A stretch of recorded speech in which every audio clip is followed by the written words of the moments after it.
You are listening to a story on Lotus Tale Studios. Wishing you an enjoyable time. My husband wanted to preserve his purity for my sister. On our wedding night, he arranged for a beggar to take his place in the bridal chamber. Unfortunately, the drug wasn't strong enough and I woke up too early. Since I had married and must follow my husband's wishes, I decided to help fulfill his desire. So I took action. From that day forward, he would never have to worry about losing his virtue again. I am the eldest daughter of the commander's estate. Today is my wedding day with Daniel Chen, with endless red decorations stretching through the streets and the whole city celebrating. The tiger daughter of the commander's family marrying the current imperial scholar. Everyone says this is a perfect match. Yet here I am sitting alone on the marriage bed. The golden crown weighs heavily on my head and the red candles have almost burned down completely. The servants and maids left long ago, but Daniel is still nowhere to be seen. I clutch my wedding dress tightly, feeling something wrong in my heart. My head grows heavier, and the red curtains before me become increasingly unclear. I try to stand, but my legs collapse beneath me, and I fall hard onto the bed before everything goes dark. I hear a soft, cruel laugh from outside the door. A terrible smell fills my nose, making me sick. I open my eyes to see candlelight showing a bent dark shape. Someone is on top of me. Get away from me. I fight with all my strength, but I realize in horror that my arms and legs are completely powerless. I can't even lift my hand. Hearing my voice, the person stops, then immediately lets out a strange rough laugh. Oh, young lady is awake. A face covered in sores comes closer. His cloudy eyes show clear desire. His yellow teeth give off a horrible smell. This isn't Daniel, but an ugly, dirty beggar. Help! Help me! Is anyone there? I scream desperately, but my voice is so weak I can barely hear myself. The entire courtyard is frighteningly quiet. No one answers. Don't waste your breath, young lady. The beggar's rough hands touch my cheek. Everyone in this courtyard has been dismissed. Even if you scream until your voice breaks, no one will come to save you. I suggest you cooperate. It will hurt less that way. Do you know who I am? I am the eldest daughter of the commander's estate. My father will never forgive you. I try to threaten him with my position, but he only laughs cruelly and moves even faster. My undergarment is ripped to pieces. The cold air immediately touches my skin. I shake all over as despair rises like water. No, I absolutely cannot let him succeed. I bite down hard on my tongue, the taste of blood filling my mouth. The pain helps me regain some feeling in my numb limbs, but it's still not enough. The beggar is getting restless and bends down to bite my shoulder. So soft, he mumbles drunkenly, his foul breath hitting my neck. Truly worthy of being a noble lady from a great family. Sickness, shame, despair. Tears flow uncontrollably from my eyes. I stare at the embroidered ducks on the bed canopy above, so red they hurt to look at, red as blood. In my ears, the blessings from the servants still echo. 100 years of happiness growing old together. So this is my wedding night. I stop fighting and instead tilt my neck slightly, my voice carrying a hint of shyness. Please be gentle, my husband. The beggar's movements suddenly stop. He stares at me as if he's heard something impossible. What did you call me? My eyes shake slightly as a tear falls at just the right moment. Husband, I'm afraid of pain. The beggar's breathing immediately becomes quick. He grabs my chin, forcing me to look up at him. My tears shine in the candlelight, looking truly pitiful. The beggar grins, showing his teeth. The young lady knows what's good for her. Don't worry, I'll be good to you. His movements indeed slow down, no longer as rough as before. As if claiming his territory, he bends down to leave purple marks on my neck and shoulder. Young lady smells so sweet. He continues touching my waist, even softer than those girls in the pleasure houses. Just as he reaches to pull down my undergarments, a sharp blade suddenly presses against his throat. The beggar freezes completely, staring at me in disbelief. "Miss, spare my life." His throat trembles violently under my blade, his voice shaking so much it's barely understandable. The corner of my mouth curves slightly as I press down gently. The blade cuts through skin and a line of blood immediately appears. Please don't kill me." The beggar shakes even more violently and there's even the smell of urine beneath him. I stare at him coldly. "Who sent you?" He grits his teeth, his eyes uncertain. My eyes darken as I suddenly increase the pressure. Fresh blood immediately shoots out, splashing onto the duck-patterned quilt, spreading into a shocking dark red stain. I'll talk. Finally, he breaks. "It was a woman. She gave me 50 pieces of silver and told me to ruin you." "What did she look like?" I truly couldn't see clearly. She wore a veil covering her face, only showing her eyes. I really only know this much. I narrow my eyes, slowly pressing the blade against his throat. Think again carefully. I truly only know this much. She said everything in the mansion was arranged and after the deed was done, someone would naturally help me leave. Please spare my life. I'll flee the capital immediately and never appear again. I stare at his terrified, twisted face and suddenly smile. All right. He shows a look of wild relief. I draw the blade across his throat with force. He clutches his throat with both hands, but fresh blood still shoots through his fingers. His eyes bulge in disbelief as he slowly falls, finally going limp on the bed without another sound. I breathe heavily, exhausted as I lie back down, my fingertips shaking slightly. That strike nearly used all my strength. Father once said that a commander must always carry a weapon to protect their life, no matter when. This dagger was a gift he gave me during my coming-of-age ceremony. The blade is thin as paper, so sharp it could cut through a strand of hair. I've always kept it with me, never separated from it for a single day. Today, it finally proved useful. I wipe the blood from my face and stare at the duck pattern embroidered on the canopy, smiling coldly. Next, I just need to wait for that person to come.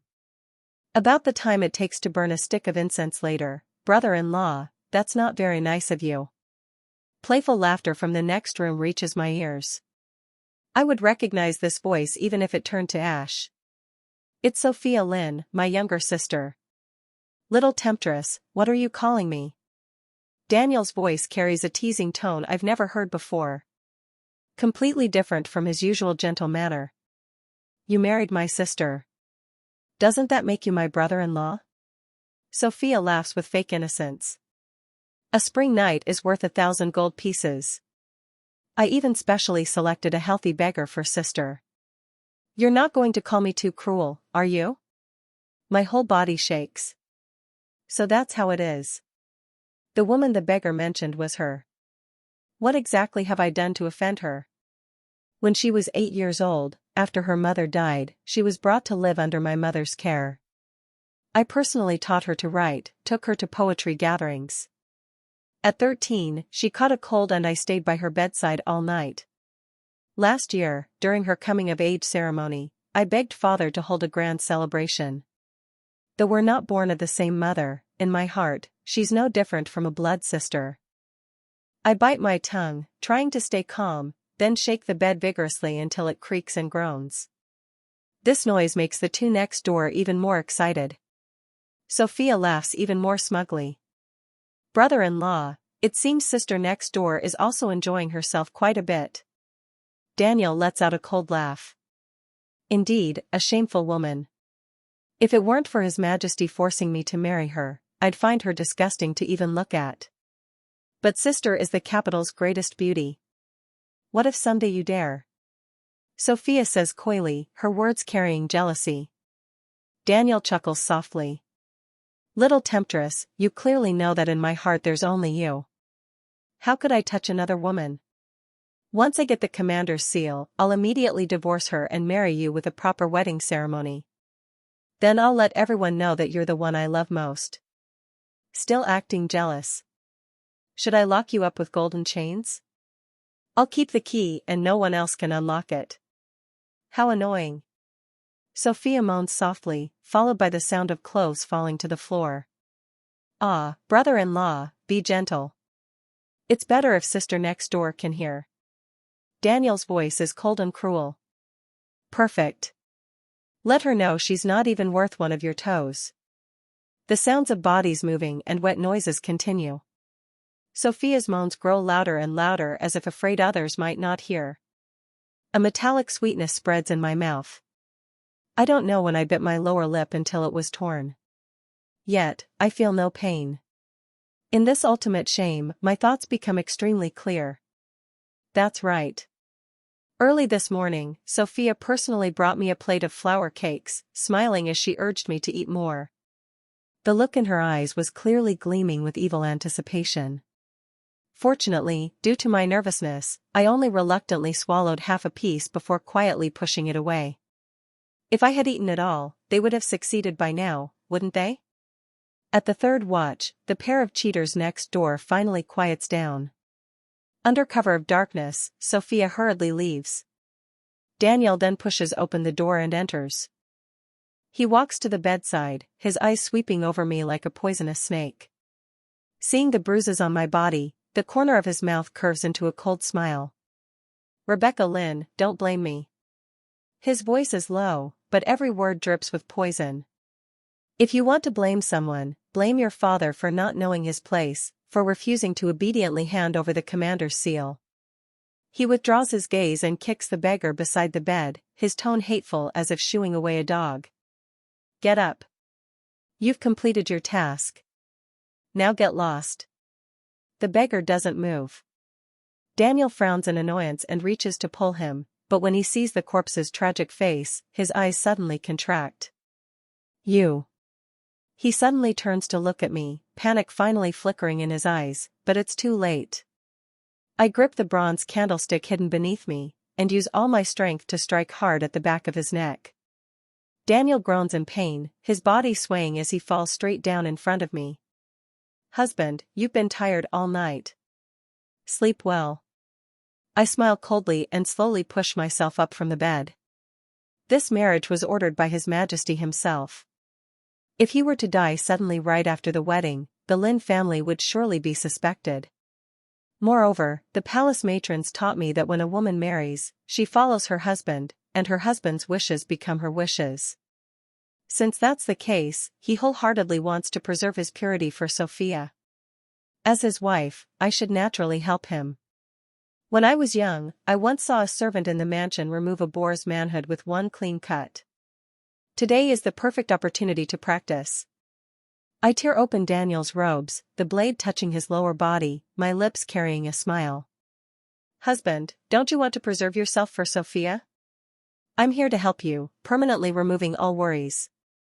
The blade flashes like lightning. One swift cut and it's done. Fresh blood splashes onto the dark red quilt, making it look even more vivid. Daniel suddenly awakens from the extreme pain, letting out a heartbreaking scream. He clutches his bleeding lower body, rolling frantically on the bed. His appearance is exactly like the boar I once saw. Rebecca, you dare. I calmly wipe the blood from my dagger with a silk cloth, smiling gently. Husband, no need to thank me. This is what I should do. Daniel struggles to call for help. I sit down and tap his mouth lightly with the dagger. Go ahead and report me. Let the entire capital know that the new imperial scholar has become incomplete. How about that? I am the eldest daughter of the commander's estate. My father commands 300,000 cavalry at the border. As long as I don't take your life, who in this capital can do anything to me? Besides, I'm certain you won't spread this news. In our dynasty, incomplete men are forbidden from serving as court officials.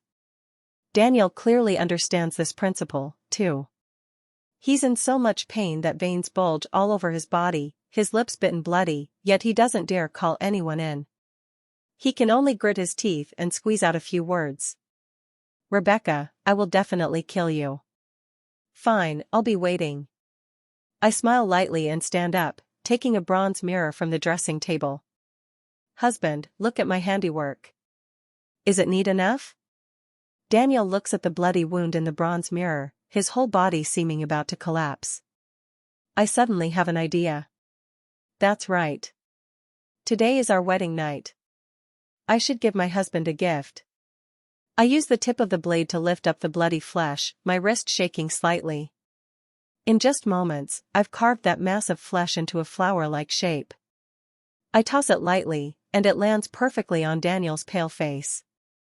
The flower represents noble character. Very fitting for my husband. Do you like it? Daniel screams in shock and finally faints. His Majesty shows mercy, specially granting Daniel 7 days off to celebrate his wedding. I order the guards to strictly watch the bridal chamber, allowing no one in or out. Throughout the mansion, rumors spread about the beautiful love story between Daniel and me. After all, those embarrassing sounds echoing from the bedroom daily couldn't be faked. The third day is the day to visit the bride's family. I have servants prepare warm water for bathing. Husband, it's time for your bath. Hearing my voice, Daniel's whole body shakes, deep fear appearing in his eyes. He shakes his head frantically. No, don't. I sigh and pretend to be concerned. We have to meet people today. Shouldn't you pay attention to your appearance? I yank away the quilt and roughly pull him up. Daniel shakes all over in pain, but doesn't even have the strength to struggle. I half drag, half carry him to the prepared bathtub. Steam rises from the hot water with undissolved salt floating on the surface. It looks quite beautiful. I throw Daniel into the tub. Daniel screams miserably. I pick up the wooden ladle beside me and slowly pour water over his head. Husband, let me scrub you. Daniel clings, shaking to the edge of the tub, his voice broken. Rebecca, I was wrong. Please spare me. What are you saying, husband? I look surprised, but my hands don't stop moving. Look, thanks to my daily salt treatments, your wound is almost healed. I deliberately poke the wound with my fingertip. Daniel nearly faints from pain, but is kept conscious by the salt water. His eyes no longer show anger. Only despair remains. I stroke his face with satisfaction. Good. Endure a little longer. After we return from visiting my family, I'll let you rest properly. The carriage is ready with the steward respectfully standing to one side. Daniel struggles to stand, shaking as he walks toward the carriage. Just as he reaches to lift the curtain, I suddenly speak. Wait. He grits his teeth and looks at me. What else do you want to do? I smile brightly. Husband, there's something you don't know. I have a bad habit. Whenever I smell someone else's scent in a carriage, I get dizzy and will definitely vomit. Daniel's face immediately darkens. I clap lightly and a servant immediately leads over a horse. The horse doesn't look very tame, snorting in annoyance. Young master, please mount your horse. The servant's clear voice echoes, making passers-by stop to watch. The veins bulge on Daniel's hands, gripping the carriage curtain. Young master, please mount your horse. The servant raises her voice. This is an old custom of the commander's estate. Real men must ride horses when going out. The watching crowd begins to murmur. Truly worthy of the commander's estate. Even the horses are so majestic. Why does the imperial scholar look so pale? Can he manage? This comment seems to hit Daniel's sore spot. He grits his teeth and shakily grasps the saddle. The horse suddenly shakes. Daniel staggers, nearly falling. I clearly hear his pained intake of breath. Can we go now? He stares at me with red eyes, his voice suppressing hatred. I blink innocently. Oh my, how can we visit empty-handed? We need to buy some gifts. Why didn't I prepare beforehand? Daniel is nearly furious to the extreme. I shrug innocently. I've been too busy these past few days and forgot. Daniel takes a deep breath and grinds out 2 words through his teeth. Hurry up. Then I lead Daniel all over the capital, buying sweet cakes at the East Market, roasted meat at the West Market, aged wine at the South Market, and loading a cart full of silk at the North Market. By sunset, we finally arrive at the commander's estate. Daniel nearly rolls off his horse, his legs clearly numb from pain. His whole body falls forward, performing a perfect bow. Father is standing on the steps, welcoming guests, and steps back in alarm. Son-in-law. No need for such grand ceremony. The front gate is already crowded with spectators. It seems the rumors are true. The imperial scholar really is just a son-in-law living with his wife's family. I heard he was just a poor scholar before, and marrying the commander's eldest daughter is a blessing of 8 lifetimes. What do you think? Will their children take the Lin or Chen name? Daniel was famous for his pride in the capital, and this bow completely destroys his image. He struggles to stand but can't manage it. I suppress my laughter and help pull him up. Father understands your sincerity, husband, quick, get up. He can only lean his full weight against me to barely stand. This posture looks extremely intimate to others. Sophia stands behind, almost crushing the silk cloth in her hands. At the family banquet, Daniel sits at the head table, his face pale, his hands shaking so much he can't hold his chopsticks. Father's face is rosy, enthusiastically busy. Rebecca told me you love eating crab most. I had people rush them from the south, each one fat and juicy. How is it? Does son-in-law find them satisfactory? Daniel's throat moves as he forces a smile. Very much. I smile warmly, picking up a golden crab, cracking the shell, dipping it in ginger vinegar, and gently placing it in his bowl. Husband, eat more. It's not easy to find such good crabs. Daniel's brow furrows deeply. He closes his eyes and forces himself to swallow the crab meat. I clap lightly, and immediately 4 maids step forward, quickly cracking crabs for him. In no time, Daniel's plate is piled high with crab meat like a small mountain. Husband, eat quickly while it's still warm. It'll get cold otherwise. Daniel's face grows increasingly ugly. His body secretly shifting outward as if there's something under the table. I glance down and see Sophia's embroidered shoes secretly rubbing against his leg, moving upward toward more dangerous territory. Daniel suddenly jumps up, his chair scraping against the floor with a jarring sound. Son-in-law, what's wrong? Father asks in confusion. Daniel's voice shakes. Father-in-law, I want to switch seats with my wife. I want to sit closer to you for guidance. Hearing this, Sophia's face immediately pales. She bites her lip and looks at Daniel with resentful eyes. But Daniel has no mind to pay attention to her now. His wound stimulated like this must be terrible. Sophia throws down her chopsticks, her voice carrying a sob.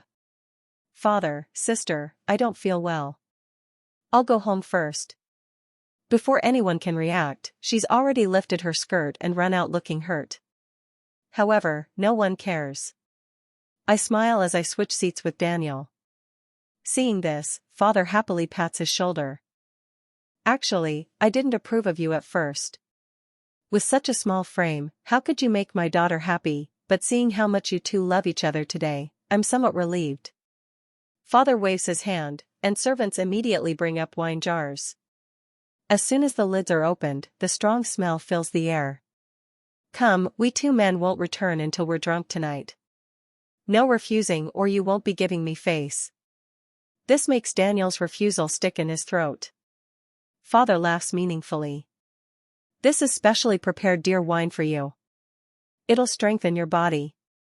He leans close to Daniel and lowers his voice. You need to hurry up and give me a grandchild. Then I can teach him martial arts and take him to battle later.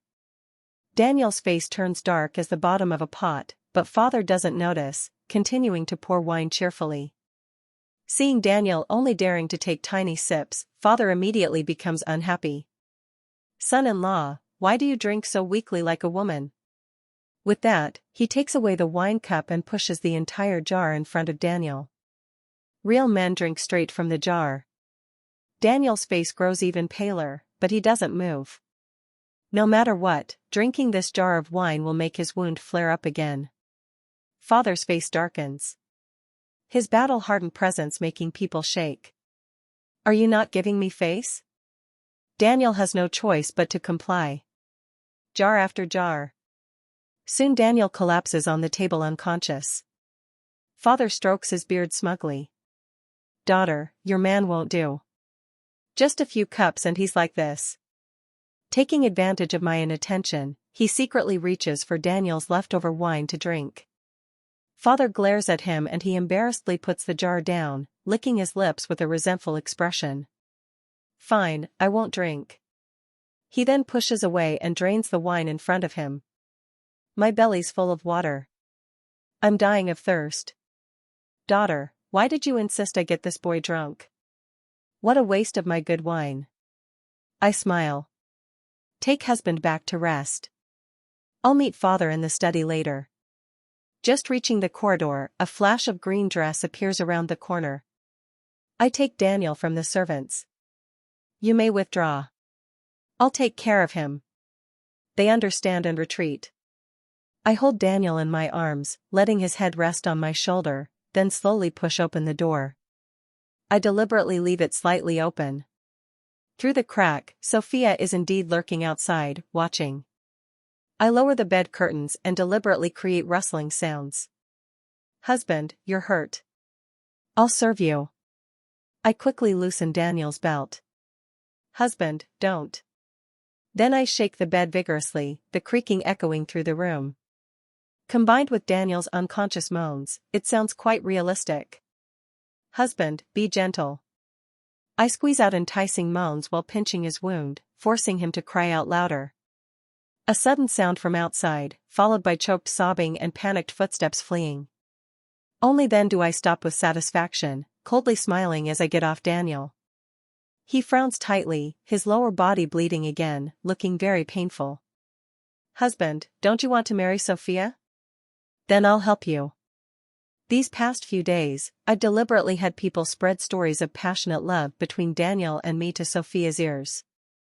She's been furious, already breaking several sets of dishes. Today at the banquet, she wanted to question Daniel directly, but couldn't get near him. Adding what she just witnessed, she's about to lose control. Father sits continuously tapping the table. Daughter, what exactly do you want to discuss? I take a deep breath and recount everything, including the affair between Daniel and Sophia and the true purpose of this marriage. Scoundrel.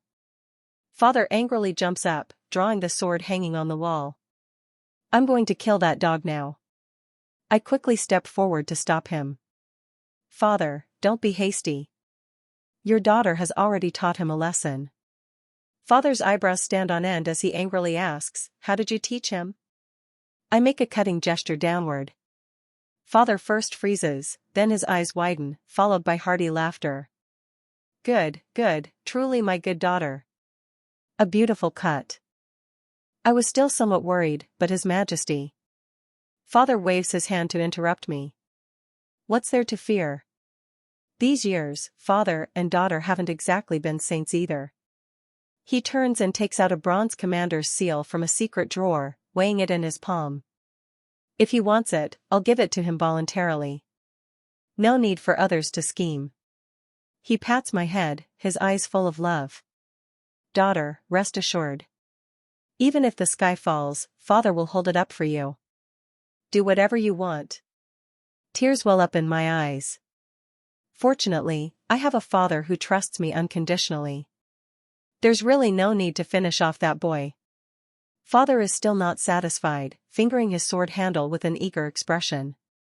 I shake my head. Father, rest assured. Your daughter has ways to make him wish he were dead. Father sighs with regret. My poor child. If I had known he was that kind of person, even if it meant defying imperial orders, I wouldn't have let you marry him. Father wipes his eyes and says seriously, there's one more matter. What is it about Sophia's marriage? Father's face darkens. After a long while, he finally says quietly, do as you wish. He turns to look out the window, his figure looking particularly aged. That child has finally failed her mother's expectations. 2 days after I return home, father submits his resignation. His Majesty pretends to refuse several times, finally reluctantly accepting to show kindness. He grants father the title of brave retired marquis and specially adds hereditary privileges. Though people in the capital all mock father since he has only 2 daughters, this inheritance is just humiliation. The mansion grows increasingly quiet and father also uses illness as an excuse to avoid going out. During these 2 months, Daniel thrives in the palace academy with his quick wit. His Majesty frequently summons him to the palace for consultation, and rewards continuously flow to the Chen mansion. He's now truly the great favorite before His Majesty. It's not that he hasn't thought of revenge against me. His methods are just limited to a few types, either poison or imprisonment, but the secret guards father left me aren't fools either.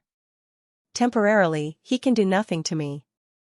The political storms come faster than expected. Led by the imperial advisor, court officials jointly petition, urgently requesting His Majesty to decide on the crown prince position. His Majesty is 58 this year, and all the princes are in their prime, each with complex thoughts. Just then, neighboring countries begin to stir, with cavalry continuously pressing toward the border. The eldest and second princes nearly came to blows right in the Golden Hall. After all, whoever controls military power will be very close to that position. Lights burn all night in the Palace of Mental Cultivation. They say His Majesty suffers daily headaches. After much calculation, he finally realizes that giving the commander's seal to father is safest. Father has no sons and no ambitions, just a warrior who only knows how to fight. Unfortunately, at this critical moment, father suddenly falls ill. His Majesty worries until he develops mouth sores. Imperial physicians and medicine flow like water into the mansion. After dragging on for 7 days, father can barely get out of bed. The commander's seal is retrieved. Father becomes the nation-protecting great commander and I'm granted the title of Princess Peaceful thanks to father. To show special favor, His Majesty holds a farewell banquet for father. Daniel is surrounded by young nobles. His light blue robes making his face look even more delicate. Zhang Wei, son of the Minister of War, is first to cause trouble, deliberately speaking loudly. This outfit of Master Chen's really suits you. It must be a gift from the princess, right? He deliberately tugs at Daniel's sleeve. This fabric costs at least 100 pieces per bolt. As soon as he finishes, everyone joins in mockingly. Exactly. In my opinion, Master Chen should stay home teaching his wife and children instead of coming to court. Looking at those dark circles and pale complexion, it's not that he can't have children, is it?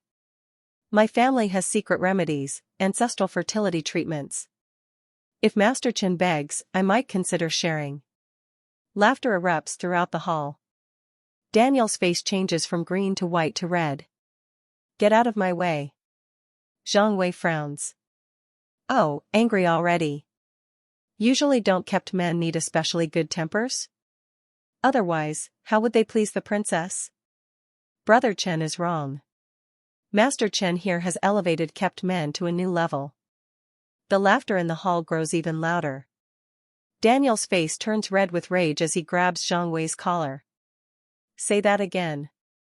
Zhang Wei doesn't struggle, instead saying mockingly, what's Master Chen planning to do? Better think carefully. I'm not someone you can touch.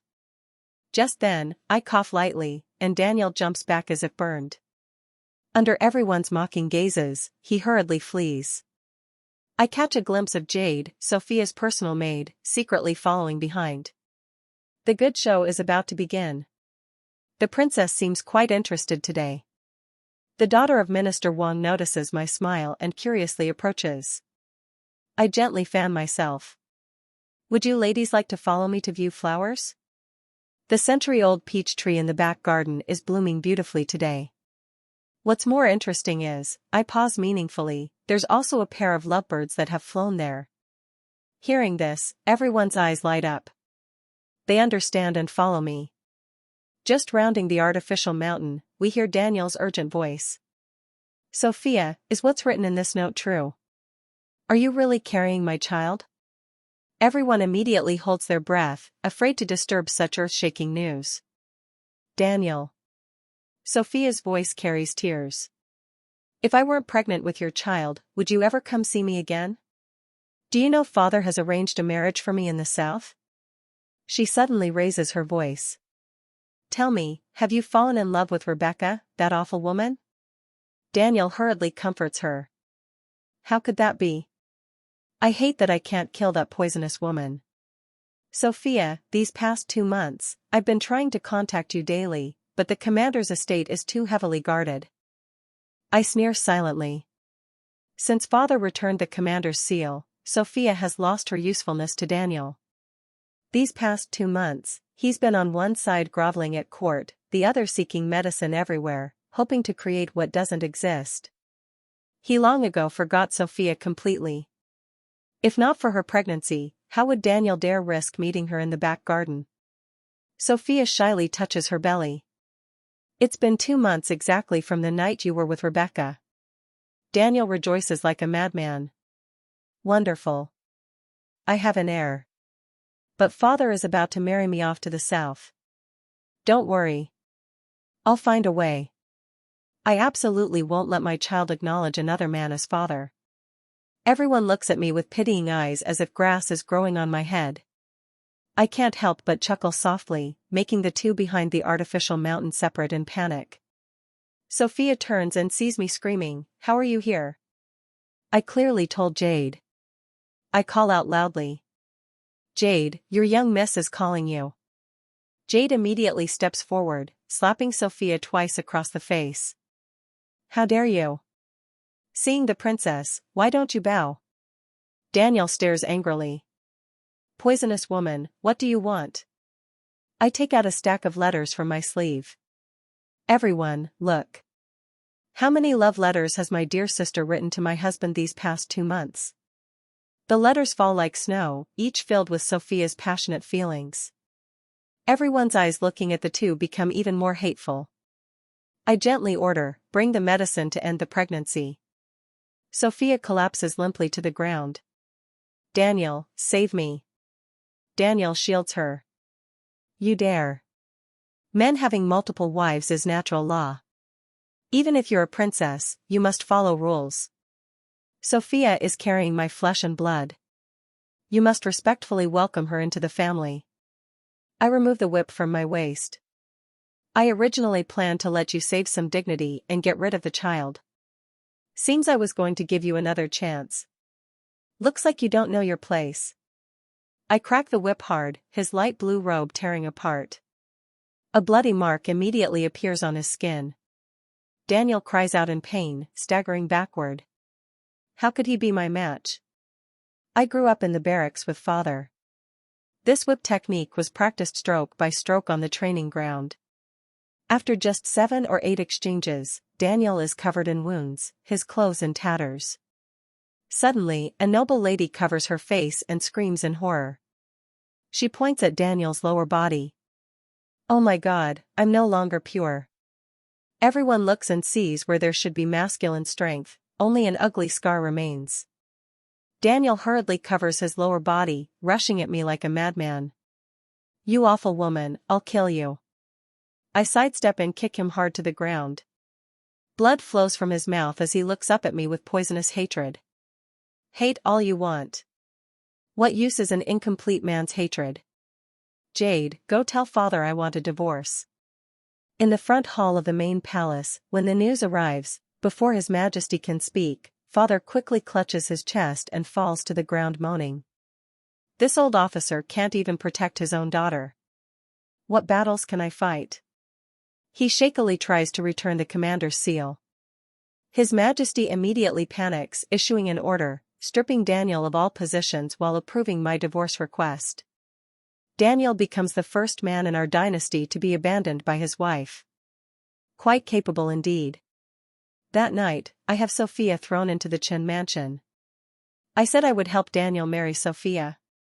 A month later, Sophia dies. The Qin mansion entrance is hung with white cloth, but no one comes to pay respects. When I arrive at the gate, I happen to hear Daniel's insane screaming from inside. Get out. That awful woman deserved to die. In the morning hall, Sophia's body is carelessly covered with white cloth. I lift a corner. Her eyes are wide with unwillingness. Her body covered in bruises, looking like she died miserably. Princess, please restrain your grief. The steward kneels shaking beside me. I ask coldly, who did this? The steward shakes even more violently. It was the master. He found several beggars. I point angrily at Daniel beside me. Daniel, you didn't even spare your own flesh and blood. Where is he? Taken to the magistrate. When Daniel is arrested, he's still struggling. You're all awful. Awful. I hide my smile. Daniel paid such a price for this child. Naturally, he had to verify it repeatedly. But no matter how many physicians he consulted, they all unanimously said Sophia was only 1 month pregnant. Daniel went mad. He ordered 10 beggars found to take turns punishing Sophia. With Sophia dead like this, murder requires a life. Moreover, Daniel killed the young miss of the commander's estate. The day before Daniel's execution, I visit him in prison. He's chained to the wall with iron shackles. Hearing movement, he raises his head. It's you. His voice is rough. Everything was arranged by you. I nod admiringly looking at him. Those physicians were indeed bribed by me. The child was truly yours, exactly 2 months old. Daniel's whole body shakes violently. You truly are a poisonous woman. No one is more cruel than you. I step back, savoring his twisted expression. I only told a few lies, but you killed your only child with your own hands. Though such rotten bloodline doesn't need to be passed down anyway. Daniel suddenly lunges forward. The iron chains clanging.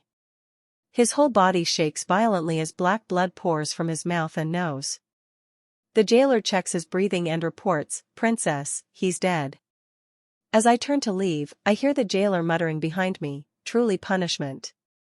I look up at the sky. I hear the scenery outside the capital is more beautiful than within. Then I'll go take a look. True strength lies not in seeking revenge, but in protecting one's dignity and self-worth when faced with ultimate betrayal. While Rebecca's calculated response delivered justice to those who wronged her, the story reminds us that cycles of deception and cruelty ultimately consume everyone involved. Sometimes the greatest victory is walking away with your integrity intact. If you enjoyed this story, don't forget to like, subscribe, and hit the notification bell so you never miss our next dramatic tale. Share your thoughts in the comments below. What would you have done in Rebecca's position? Until next time, stay strong and never let anyone diminish your worth.